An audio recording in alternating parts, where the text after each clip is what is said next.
Welcome if you're new here, welcome back if you're not. My name is Kenzie, this is my book channel, and we've got a little January wrap up. So, in the month of January, bro, what is happening right now? Oh, that's fine. Anyway, in the month of January, this was my best reading month yet. I read, drumroll please, 10 books this month. That is insane. That is a lot more than I thought I could possibly read in a month. Now, I will say, some of those were like read-alongs. And I know what some of you are probably thinking, Mackenzie, you chose 10 books for your February TBR. Like, obviously, you know you can read that many. I filmed my February TBR at the beginning of January, so I didn't even know how many books I was going to read in January. I didn't know what books I was going to read in January, so... And also, my February TBR has gone from 10 to 9, and you will see why here in a little bit. So, the first book that I read in January of 2025 was Dagger and Moon by Kaylee Barnes. This book. It is dark romance, motorcycle club, dad's best friend, age gap, like those types of tropes. It is, did I already say dark romance? In case I did not, I'm saying it again. It is dark romance. And I am not a dark romance girly, but this book, does anyone want to take a guess what I rated it? Okay, time's up. I give this book 5 stars. It was so good. So good. I loved it. I will say, though, there are a lot of trigger warnings. When I say it gets dark, I mean it gets dark. Like, dark. Like, it is...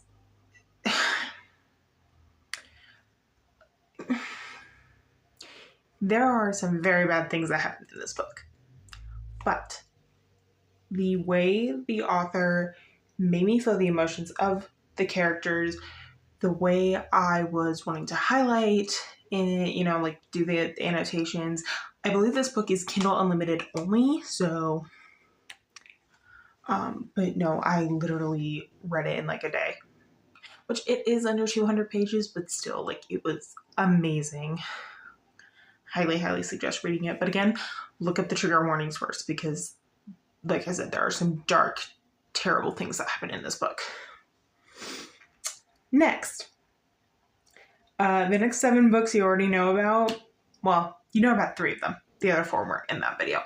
But you know that I read Narnia for the first time because of that video that I did of 20-year-old reads Narnia for the first time. So first we have The Lion, the Witch, and the Wardrobe. Technically speaking, I actually did read The Lion, the Witch, and the Wardrobe physically. I read the physical copy. And then I think like a chapter or 2 into the second one. Or maybe the third one. I don't remember. One of them, I was like, this print is too small. I cannot read this. So I ended up buying all the books on my phone. And at some point, I am going to do a video where I read them all in chronological order, but we're going to wait on that. Anyway, so The Lion, the Witch, and the Wardrobe. I gave that one 4.5 stars. It was because I loved the movies growing up.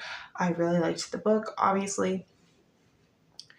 But it wasn't like, I don't know. Okay, this one's on me, obviously. I had a hard time reminding myself that the books came first. So that was an issue. I don't know. I feel like Susan was not as sassy in the book as she is in the movies. But the books did obviously go into great detail. I do still love the books. There's really not much to say on it, if I'm being completely honest. Prince Caspian. This was the next book I read. 4.25 stars. I, again, loved the movie. It was my favorite of the movies. I was expecting it to be my favorite of the books, but it was not.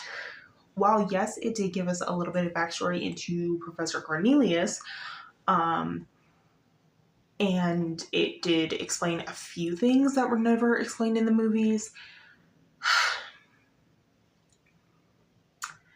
Prince Caspian wasn't in it that much, and he's my favorite character. He's the reason why I love the movie Prince Caspian so much. So,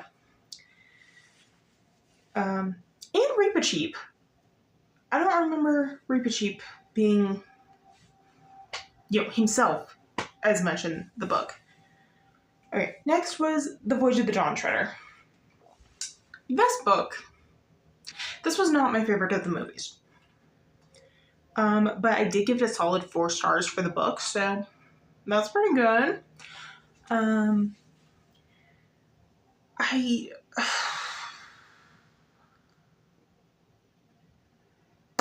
don't really know what to say on this one. I wasn't expecting there to be the A word in there, which I'm not saying it just because I'm trying to get better at not swearing, and B, I don't know how old everyone is that's watching this, so if there's like a 5-year-old, I'm not going to be the one to teach a child a swear word. Like, that is not me. Anyway, I accidentally closed Goodreads. Anyway, I was not expecting there to be that word in there, and I think it appeared like twice. Am I upset about it? No, I just wasn't expecting it, especially considering the fact that C.S. Lewis is a Christian. But I don't know, was it not considered a swear word back in the 50s? Did people just not care back in the 50s? Like, I don't know, okay? I'm an 04 baby, like, okay, the next 4 are going to be super vague because I don't remember them that much. So, I don't know what just happened. Anyway, so first is The Magician's Nephew. I give it 3 stars. I don't remember much of what happened in this. I don't. I remember there being these 2 children. I think one of them was like named Cedric or something. I don't know. Was it Cedric? No. Yes. I don't know. Anyway. They, accidentally go to Narnia, accidentally bring an evil witch from Narnia to their world, which is our world. So then she's just let loose on the town. That's the most I remember. Okay, next was The Horse and His Boy. This one, I gave 3.25 stars. I like the fact that the original children were back.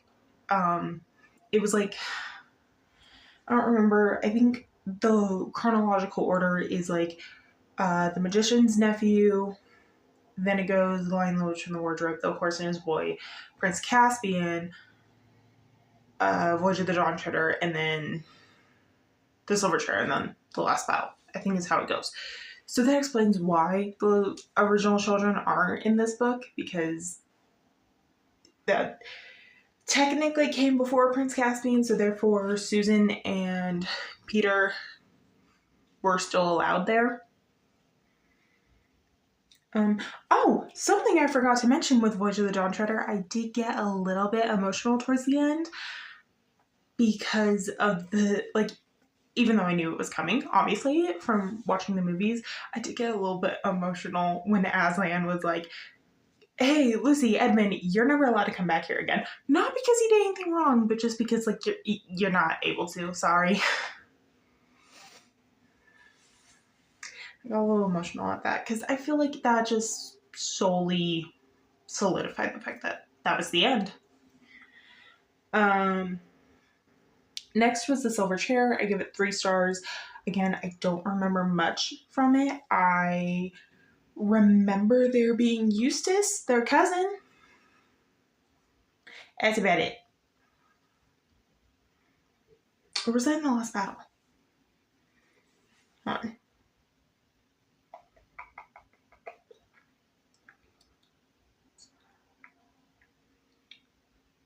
I'm like trying to read really quickly to remember. Yes, Eustace was in The Silver Chair. All right, and then next, the final book of the series, I read The Last Battle. I don't think I remember anything from this book, actually. I gave it 3 stars according to Goodreads. I might have fallen asleep, honestly, but it's kind of bad. Anyway, that's all I can say on that, sadly.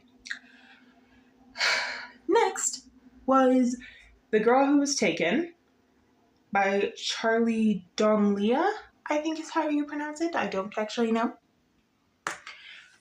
I gave it 3.75 stars. Here's the thing. Is the main girl, the girl whose case you're looking into, when you're going to the flashback scenes about her, it's not original. Or at least I don't think it's original. For all I know, this was like the original story, but I don't think it was. So here's the thing. The main girl, Nicole, who was taken, is basically Andy Bell from A Good Girl's Guide to Murder or Alison De Laurentiis from Pretty Little Liars. The reason I say this is because secret older guy, mean to everyone, but still has those friends who, while she is mean to them, they still for some reason stick around. So that was a little annoying. And also there was a thing that happened that was kind of creepy, and I'm not trying to judge anyone, but if you find it attractive, that's what we're going to say in case there's children, if you find it attractive to kidnap people, I'm judging you. I'm not trying to be mean. That is weird to me. Why would you find that attractive? Anyway, on to the last book of the month, which was King of Wrath by Anna Huang. So this book is actually supposed to be on my February TBR, but I was filming a 24-hour readathon that is supposed to come out in February. So I was like, okay, let me use my February TBR.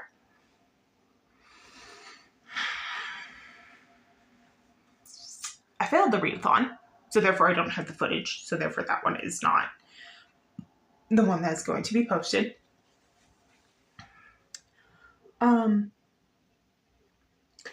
But I decided to just read King of Wrath because that was the one I think I was both looking forward to but also not looking forward to at the same time, because I had read Twisted Love by this author and I didn't care for it.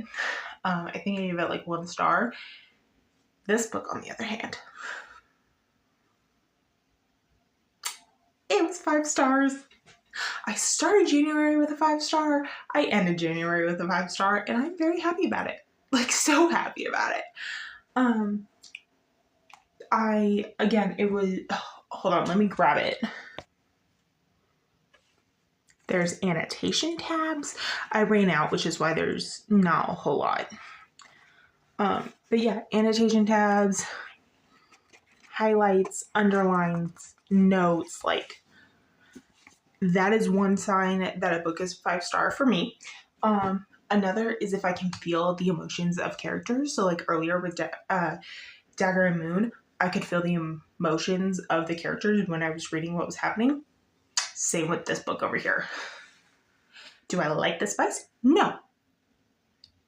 I would happily do without the spice, but it does add to the plot of the story. Same with Dagger and Moon. So this is a 5 star. I don't know if I'm going to leave the rest of my February TBR as is, or if I'm going to like replace this one with King of Pride. I don't know. But no, I absolutely loved this book. I ate it up. I read it in 2 days. Kind of like, time-wise, it was actually one day because it was like 12 hours and then 12 hours. Like, I looked at this. What just happened to my voice?